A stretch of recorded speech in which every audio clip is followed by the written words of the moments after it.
नमस्कार, मैं रवीश कुमार। बिहार में आज यानी 29 अक्टूबर को अमित शाह की 3 सभाएं हुई, दरभंगा, समस्तीपुर और बेगूसराय में।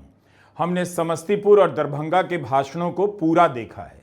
आपको भी देखना चाहिए कि अमित शाह अपना भाषण किस तरह तैयार करते हैं। उनके भाषण के बीच में विकास का जिक्र कैसे आता है, काम का जिक्र कैसे होता है और कितने कम समय के लिए होता है, और जब भी होता है उसका जिक्र करते ही अमित शाह राम मंदिर पर आ जाते हैं, धारा 370 की समाप्ति पर आ जाते हैं। ऐसा लगा कि अमित शाह इसमें यकीन करते हैं कि तालियां अगर बजती हैं तो मंदिर और 370 पर, और जब नहीं बजती हैं तो उन्हें भी हैरानी होती है। दरभंगा में काफी हैरान हो गए कि 370 का जिक्र होने पर भी जोरदार तालियां नहीं बज रही। भाइयों बहनों, आप सभी बताओ मुझे जरा, ये कश्मीर जो है हमारा है या नहीं है? क्यों भाई, आवाज को क्या हो गया है? भाषण तो मैं दे रहा हूं। ये कश्मीर हमारा है या नहीं है? धारा 370 जानी चाहिए थी या नहीं जानी चाहिए थी? भाइयों बहनों, एक कांग्रेस पार्टी है, लालू एंड कंपनी, धारा 370 को 70 साल से बचाकर बैठी थी। मोदी जी ने धारा 370 को 5 अगस्त 2019 को हमेशा के लिए समाप्त कर दिया। हम अमित शाह की रैलियों पर रिपोर्ट कर रहे हैं। इस वीडियो से यह पता चल सकता है कि अमित शाह ने क्या कहा, और जो कहा उसमें क्या छिपाया, और जो नहीं किया उसे कैसे बढ़ चढ़कर बताया। प्रधानमंत्री मोदी ने बेगूसराय और समस्तीपुर में भाषण दिया तो घुसपैठियों का जिक्र नहीं किया, बांग्लादेशी की बात नहीं की। लेकिन अमित शाह ने बेगूसराय की रैली में घुसपैठ का जिक्र किया। बिहार में घुसपैठिए के नाम पर SIR कराने की बातें हुई थीं, तरह तरह के दावे हुए, सूत्रों के हवाले से खबरें आई। लेकिन जब अंतिम सूची आई तो घुसपैठियों का कोई सबूत नहीं दिया गया। राहुल गांधी की यात्रा वोट चोरी के खिलाफ यात्रा थी, लेकिन अमित शाह इसे घुमाते हैं और घुसपैठिया बचाओ यात्रा का नाम देते हैं। उनकी बातों में भावुकता पैदा करने के लिए काफी प्रयास दिखता है, यह भी अलग से नोट करना चाहिए। भाइयों बहनों, एक आध महीने पहले राहुल बाबा आए थे यहां, अब 1 महीने बाद आज फिर से आए। पहले आए थे तो घुसपैठिया बचाओ यात्रा निकाली थी। मैं आज बेगूसराय वालों को पूछने आया हूं, भगवान परशुराम के अनुयायियों को पूछने आया हूं, बिहार की मतदाता सूची में बांग्लादेशी घुसपैठिए होने चाहिए क्या? जोर से बोलो, होने चाहिए क्या? ये लालू और राहुल दोनों बांग्लादेशी घुसपैठियों के संरक्षक बने। अमित शाह को चुनाव आयोग से पूछना चाहिए कि SIR के बाद बिहार में कितने घुसपैठिए मिले, उनका क्या किया गया, क्यों नहीं चुनाव आयोग ने बताया, और जब आयोग ने नहीं बताया तब फिर अमित शाह इस मुद्दे को क्यों उठा रहे हैं। SIR पर योगेंद्र यादव ने लिखा है कि घुसपैठ के आधार पर बीजेपी की तरफ से एक भी ऑब्जेक्शन फाइल नहीं किया गया। तो आयोग को बताना चाहिए कि बीजेपी ने घुसपैठ को लेकर एक भी ऑब्जेक्शन दायर किया है या नहीं। पटना से लेकर दिल्ली तक घुसपैठ को लेकर सवाल पूछे गए, जवाब नहीं दिया गया। लगा था बीजेपी अब घुसपैठ का मुद्दा नहीं उठाएगी, मगर अमित शाह ने उठा दिया। अब तो बता दीजिए ना, ये आपने 3,66,000 नाम जो काटे हैं, इनमें से कितने नाम हैं जो बांग्लादेशी या रोहिंग्या के हैं? चलिए, आपको बांग्लादेशी रोहिंग्या पता नहीं होंगे, आप यही बता दीजिए फॉरेनर कितने मिले आपको। आपको ध्यान होगा, कुछ दिन पहले मैंने वीडियो रिलीज करके बताया था कि 1 हफ्ते पहले तक जो सूचना हमारे पास चुनाव आयोग की वेबसाइट पे थी, उससे पता लगता था कि कुल मिला के 1,000 ऑब्जेक्शन भी नहीं आए हैं इस ग्राउंड पे। 7,24,00,000 नामों में से 1,000 से कम ऑब्जेक्शन है। 987 ऑब्जेक्शन इस ग्राउंड पे हैं कि कोई व्यक्ति फॉरेनर है, और उसमें भी अगर आप बांग्लादेशी और रोहिंग्या नाम ढूंढना चाहें, यानी कि मुस्लिम नाम, वो 250 भी नहीं है। नीतीश कुमार 20 साल से मुख्यमंत्री हैं। 2-3 साल को छोड़ दें तो बिहार में बीजेपी ही उनकी पार्टनर रही है। 2014 से केंद्र में प्रधानमंत्री मोदी हैं। 2019 से अमित शाह गृह मंत्री हैं। अगर बिहार में घुसपैठिया आया है तो अमित शाह की जवाबदेही बनती है, कैसे आ गया उन्हें बताना चाहिए, तो वे बिहार की जनता से पूछ रहे हैं। यही नहीं, अमित शाह समस्तीपुर में जंगल राज दूर करने के नाम पर वोट मांगने लगे।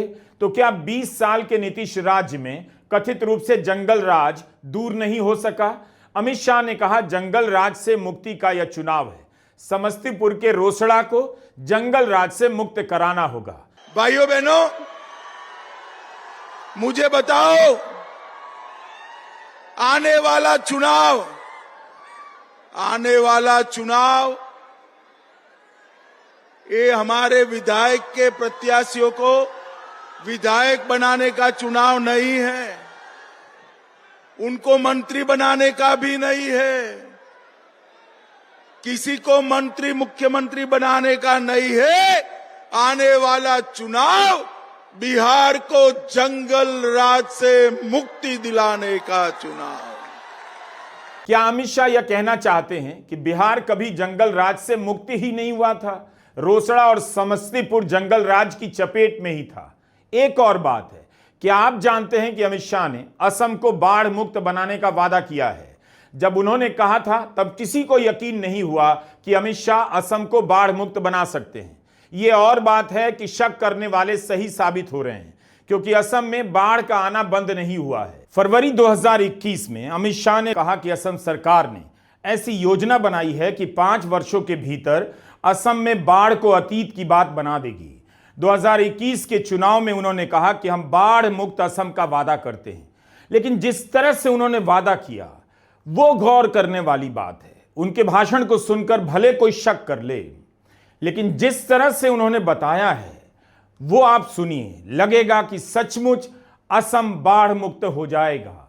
हम असम को बाढ़ मुक्त बनाना चाहते हैं। मोदी जी असम को बाढ़ मुक्त बनाना। असम को हर बार बाढ़ की प्रताड़ना झेलनी पड़ती और बाढ़ के कारण लाखों करोड़ों लोग अपना स्थान छोड़कर जाते हैं। यहां सैटेलाइट के माध्यम से पूरे 4 वर्षा का पिक्चराइज किया गया है। ऐसे स्थान ढूंढे गए हैं जहां से पानी को डाइवर्ट कर कर बड़े बड़े तालाब बनाए जाएंगे, वहां पर्यटन क्षेत्र बनाए जाएंगे, वहां इरिगेशन के लिए बहुत बड़ा पानी का एक तालाब बनाया जाएगा और आसाम को बाढ़ मुक्त करने का काम किया जाएगा। मित्रों, मैं आज आसाम की जनता को कहने आया हूं, एक बार भारतीय जनता पार्टी की सरकार बना दीजिए। अगले 5 साल में हम आसाम को बाढ़ मुक्त बनाकर आसाम की जनता को वापस देंगे। क्या असम बाढ़ मुक्त हो गया? पटना के एक कार्यक्रम में अमित शाह ने कहा कि अगले 10 साल में बिहार को बाढ़ मुक्त बना देंगे। अमित शाह ने दरभंगा और समस्तीपुर में भी बाढ़ से मुक्ति दिलाने का वादा किया है। आप सुनिए। पश्चिमी कोसी नहर, कोसी का पानी रामचंद्र जी के समय से बिहार में बाढ़ लाता है या नहीं लाता है? अरे जोर से बोलो, लाता है या नहीं लाता है? मिथिलांचल में बाढ़ लाता है या नहीं लाता है? अब पश्चिमी कोसी नहर बनाकर मिथिलांचल की 50 लाख हेक्टेयर भूमि को सिंचित करेंगे और मिथिलांचल को बाढ़ मुक्त बनाएंगे। कोसी नहर बनाकर बाढ़ मुक्त करने के वादे पर कौन बहस करेगा? यह इतना बड़ा वादा है कि दुनिया का कोई नेता नहीं कर सकता, केवल अमित शाह इस तरह के वादे कर सकते हैं। असम को बाढ़ मुक्त नहीं बना पाने के बाद भी अमित शाह मिथिलांचल को बाढ़ मुक्त करने का वादा कर रहे हैं। वादा हो भी तो ऐसा हो, भले पूरा ना हो, लेकिन लगे कि वादा है। जिस कोसी नदी को आज तक कोई बांध नहीं सका, कोई इसका रास्ता नहीं निकाल सका, अमित शाह कहते हैं नहर बनाकर मिथिलांचल को बाढ़ से मुक्त कर देंगे। इस बार बिहार में एक सवाल और उठ रहा है, उद्योग धंधे क्यों नहीं लगे? तो Amit Shah IT park, industrial state की बात करने लगे। जैसे पार्क और स्टेट के नहीं होने के कारण ही बिहार में उद्योग नहीं आया। भाइयों बहनों, मिथिला क्षेत्र में आईटी पार्क भी बन रहा है और समस्तीपुर वालों, एनडीए के घोषणा पत्र की राह देखना। समस्तीपुर में बहुत बड़ी इंडस्ट्रियल एस्टेट भी बिहार सरकार बनाने जा रही है, बहुत बड़ी इंडस्ट्री। और हमारा मकसद साफ है, जंगल राज से रोसड़ा और समस्तीपुर को मुक्त कराकर यहां उद्योग बसाने का हमारा लक्ष्य है। और यहां रोसड़ा वालों ने तो जंगल राज अच्छे से देखा है। यहां नरसंहार होते थे और दलितों का अपमान भी होता था। अगर आप अमित शाह के भाषण को सुनेंगे तो आपके दिमाग में यह सवाल आना चाहिए कि अमित शाह क्यों ऐसे मुद्दों की तरफ तुरंत चले जाते हैं। उसका एक कारण है, इस इलाके में ठोस काम का नहीं होना। सड़कें और पुल का हिसाब गिनाया जाता है, लेकिन इसके साथ ही गिनती समाप्त हो जाती है। इस वीडियो में हम आपको आगे बता रहे हैं, लेकिन उनका भाषण दरभंगा में हुआ तो बात दरभंगा एम्स की भी करते हैं। यह खबर देखिए, न्यूज 18 के अभिनव कुमार की रिपोर्ट है कि दरभंगा एम्स के काम ने पकड़ी रफ्तार। मुख्य द्वार के फर्स्ट लुक का जल्द कर सकेंगे दीदार। आप बताइए, एम्स के मुख्य द्वार के पहले लुक की रिपोर्टिंग हो रही है। इसके डिजाइन की बात हो रही है कि कितना आकर्षक है। यह भी एक बड़ी घटना है, लेकिन इस खबर से पता चल जाता है कि दरभंगा एम्स कहां तक पहुंचा है। अभी मुख्य द्वार का फर्स्ट लुक ही रिपोर्ट हो रहा है, गेट की रिपोर्टिंग हो रही है। लेकिन इतना तो साफ है कि दरभंगा एम्स बना नहीं। 10 साल से केंद्र में मोदी सरकार है, तब भी नहीं बना। 2015 के बजट में अरुण जेटली ने दरभंगा एम्स को लेकर घोषणा की थी। 4 मार्च 2019 को स्वास्थ्य मंत्री के रूप में जेपी नड्डा ने कहा कि दरभंगा मेडिकल कॉलेज को एम्स में अपग्रेड करेंगे। वह अभी नहीं हुआ। जब बिहार का विधानसभा चुनाव नजदीक आने लगा तो सितंबर 2020 में मंजूरी दी जाती है और उस साल के घोषणा पत्र में बीजेपी वादा करती है कि 2024 तक एम्स का संचालन शुरू कर देंगे। संचालन, लेकिन इसकी आधारशिला रखी गई नवंबर 2024 में। कई यूट्यूबर ने दरभंगा एम्स बनने के दावों को ज्यादा बेहतर तरीके से उजागर किया है। कितने साल से दरभंगा एम्स की बात हो रही है, लेकिन अमित शाह ने समस्तीपुर और दरभंगा में एम्स का किस तरह से जिक्र किया, उसे नोट कीजिए। समझने के लिए आपको भी थोड़ी मेहनत करनी चाहिए। दरभंगा में एक एम्स बनाने का काम, 1500 करोड़ रुपए से एम्स बनाने का काम हमारे प्रिय प्रधानमंत्री नरेंद्र मोदी जी ने किया है। नरेंद्र मोदी जी ने किया। और मैं अभी दरभंगा गया था तो कुछ माताओं बहनों ने कहा कि आप एम्स तो बना दोगे, इलाज का रुपया कहां से आएगा। मैं आपको बताकर जाता हूं, बिहार के 3 करोड़ से ज्यादा लोगों को मोदी जी ने 5 लाख तक का इलाज मुफ्त कर दिया है। भाइयों बहनों, मुफ्त कर दिया। समस्तीपुर के भाषण से पता नहीं चलता कि दरभंगा का एम्स अभी बनना शुरू हुआ है, उसका गेट ही बना है। लेकिन दरभंगा के भाषण में अमित शाह साफ साफ बता रहे हैं एम्स बनने की शुरुआत हुई है। लेकिन कमाल की बात है कि जो एम्स 10 साल में नहीं बना, उसके बनने की शुरुआत को अमित शाह इस तरह से बताते हैं जैसे अस्पताल बन गया है, शुरू हो गया है, डॉक्टरों की नियुक्ति हो गई है और लोगों ने दिल्ली पटना के एम्स का चक्कर लगाना बंद कर दिया है। और एक गोपाल जी गड्ढे में बैठ गए थे, एम्स नहीं बनना था, एक गड्ढे में बैठकर अनशन दिया और दरभंगा का एम्स बनने की शुरुआत भी हो गई। किसी को यहां से पटने जाने की जरूरत नहीं है, दिल्ली जाने की जरूरत नहीं है। कोई भी बीमारी आए, दरभंगा एम्स में इसका इलाज हो जाएगा। भैया, इस तरह का भाषण हर कोई नहीं दे सकता, केवल अमित शाह ही दे सकते हैं। अमित शाह एक गंभीर राजनेता हैं। उनकी बातों में भले ही तथ्यों की कमी हो सकती है, मगर गंभीरता की कमी कभी नहीं होगी। आप ही बताइए, अगर 10 साल में दरभंगा में एम्स बन गया होता तो अमित शाह मंदिर और कश्मीर पर तालियों की मांग नहीं करते। 20 साल का हिसाब नहीं, मगर 20 साल पहले की बात। अब तो इस तरह से बात की जा रही है जैसे नीतीश का कार्यकाल भी जंगल राज का हिस्सा है। अमित शाह ने एआई हब बनाने की बात की। इसे लेकर हमने एक वीडियो बनाया, आप जरूर देखिएगा। हमने उस वीडियो में दिखाया था दरभंगा के इस आईटी पार्क की घोषणा 2015 में हुई, शिलान्यास हुआ 2019 में, उद्घाटन हुआ जुलाई 2025 में। कहीं ऐसा ना हो कि रोसड़ा और समस्तीपुर के लिए इस साल घोषणा हो, शिलान्यास हो 2030 में, उद्घाटन हो 2035 में। इस पार्क में, दरभंगा के इस पार्क में कितने आईटी दफ्तर खुले हैं, अगर दरभंगा के लोग जाकर पता करेंगे उन्हें काफी कुछ पता चलेगा। भागलपुर में भी इसी तरह का सॉफ्टवेयर टेक्नोलॉजी पार्क बना है, पता कीजिए वहां इसका कितना सदुपयोग हो रहा है। अमित शाह का भाषण बेहद दिलचस्प होता है। आपको पता चलेगा काम का जिक्र कितने कम समय के लिए आता है, और आता भी है तो कैसे आता है और आते ही चला जाता है। अमित शाह समस्तीपुर के इलाके में 15 कबीर मठों का जिक्र करते हैं। बताते हैं मोदी सरकार ने डॉक्टर अंबेडकर से जुड़े मऊ से लेकर लंदन तक के 5 तीर्थों को बनाने का काम किया है। जगजीवन राम को प्रधानमंत्री नहीं बनाए जाने का मुद्दा उठाते हैं। यह भी गिनाते हैं प्रधानमंत्री मोदी ने 14 अप्रैल को राष्ट्रीय समरसता दिवस घोषित किया, 26 नवंबर को संविधान दिवस घोषित किया। जाहिर है सहरसा के इलाके में दलित वोट की भूमिका बड़ी होगी, खासकर रोसड़ा में जो अनुसूचित जाति का क्षेत्र माना जाता है।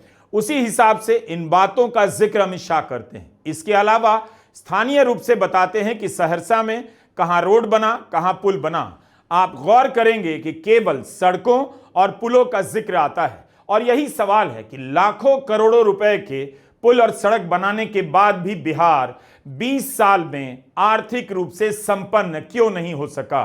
भाइयों बहनों, समस्तीपुर जिले में आमस दरभंगा सड़क का निर्माण, Patna Purnia greenfield expressway, Raxaul Haldia greenfield expressway, ये समस्तीपुर से होकर जाते हैं।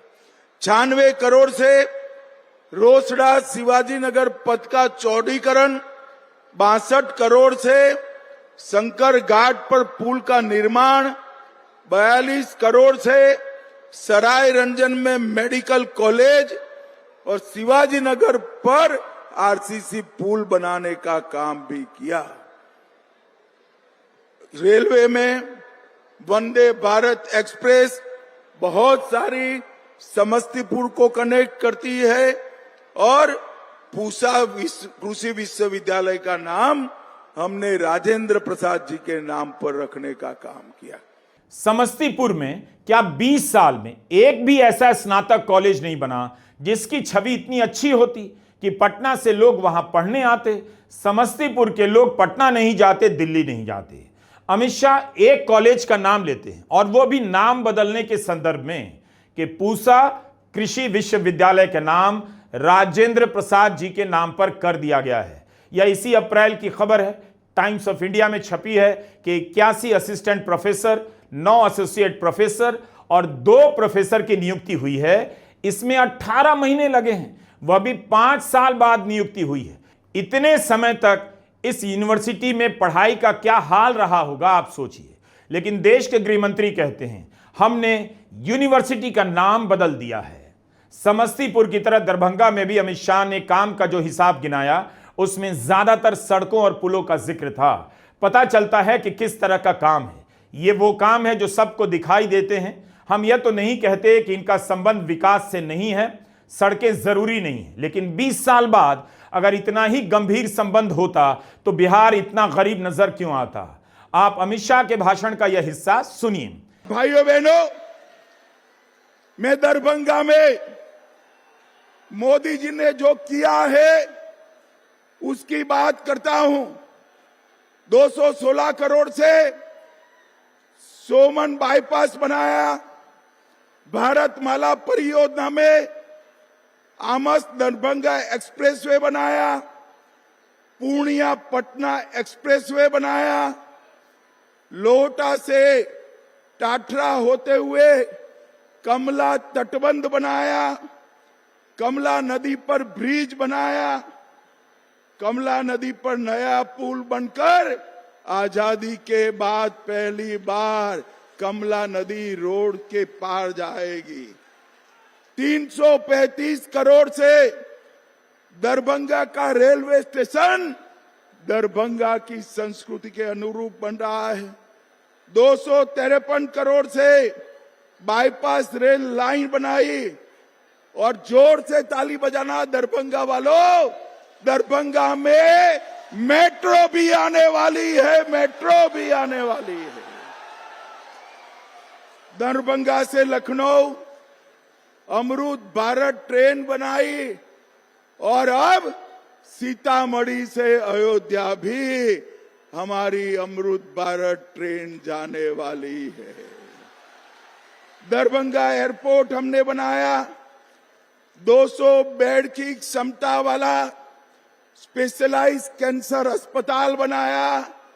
अमित शाह ने बताया कि बिहार में 87 लाख किसानों को 6,000 रुपए दिए गए। प्रधानमंत्री आवास योजना के तहत 44 लाख घर बने, 30 लाख घरों को मंजूरी दी गई है। 1 करोड़ 17 लाख माताओं को गैस का कनेक्शन दिया गया है। इसमें उन्होंने नहीं बताया कि कितनी माताओं ने सिलेंडर का इस्तेमाल बंद कर दिया है और सिलेंडर कितना महंगा हुआ है। अमित शाह ने गरीबी को लेकर एक आंकड़ा दिया है। बिहार में 8 करोड़ 52 लाख गरीबों को 5 किलो अनाज मुफ्त मिलता है। बिहार की आबादी कितनी है? करीब 14 करोड़। अब आप सोचिए, 10 साल में प्रधानमंत्री मोदी ने और 20 साल में मुख्यमंत्री नीतीश कुमार ने बिहार का कितना विकास कर दिया कि 8.5 करोड़ लोग गरीब हैं, मुफ्त अनाज पर निर्भर हैं। भाइयों बहनों, मैं आपको आंकड़ा देने आया हूं। सिर्फ बिहार में 8 करोड़ 52 लाख गरीबों को 5 किलो अनाज मुफ्त मिलता है। राजनेता अपने भाषणों को बहुत गंभीरता से लेते हैं, अतः जनता से भी उम्मीद की जाती है वे भी राजनेताओं के भाषणों को गंभीरता से लें, पूरा सुनें और याद रखें। अगली बार किसी नेता का भाषण सुनने जाएं तो तैयारी से जाएं। अपने इलाके के बारे में, पुराने भाषणों के बारे में तैयारी कीजिए। आपको पता चलेगा नेता अपने भाषणों के लिए कितनी तैयारी करते हैं। अमित शाह के भाषण पर और जगहों पर भी रिपोर्टिंग होगी, वो भी देखिएगा और हमने जिस तरह से की है उससे मिलाकर तुलना कीजिएगा। नमस्कार, मैं रवीश कुमार।